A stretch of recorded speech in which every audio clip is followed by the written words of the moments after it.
As Sister Jamila lights her candle, she whispers a prayer passed down to her through over 40 generations of her family. The rising smoke carries her prayer high into the heavens. She is a member of the original Christian church, started almost 2,000 years ago. But what happened to this original church, and where do we find it?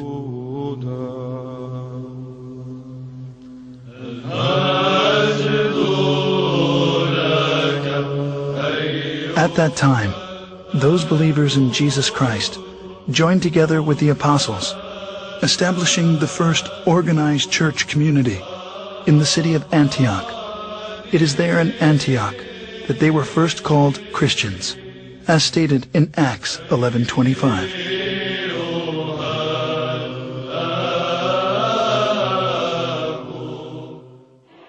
Scholars estimate there are over 2,600 groups today who lay claim to being the church, or at least the direct descendant of the church described in the New Testament.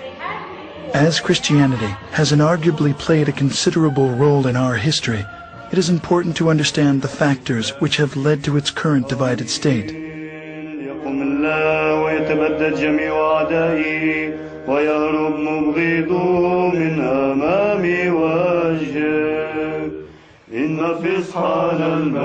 With the birth of the Church of Jesus Christ at Pentecost, the apostles made many missionary journeys. Over time, 5 patriarchates were established in Antioch, Jerusalem, Rome, Alexandria, and Constantinople. The apostle Peter was the first bishop of Antioch. 12 years later, he became the first bishop of Rome, leaving the apostle Paul as the head of the Antiochian church, while James, the brother of Jesus, was the first bishop of Jerusalem. Even though they were in full communion with one another, disputes arose over the adherence to the Old Testament law.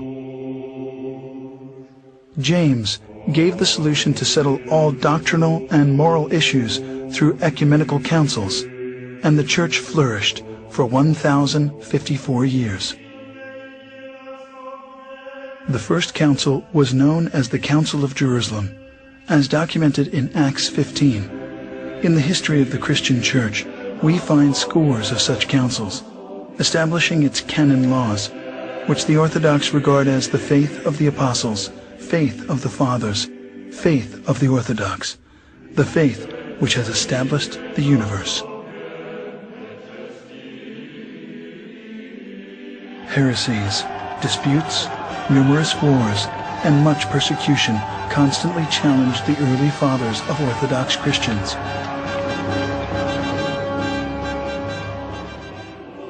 But because the church was unified, it continued to survive. At the Ecumenical Council in 325 at Nicaea, the bishops decided they needed a creed. After much prayer and some 90 years, what's known today as the Nicene Creed was finally written.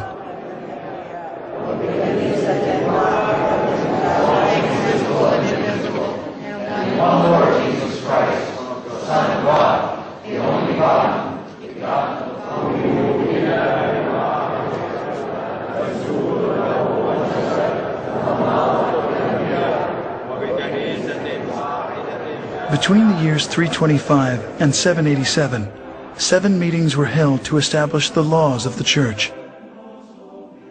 These became known as the 7 Ecumenical Councils.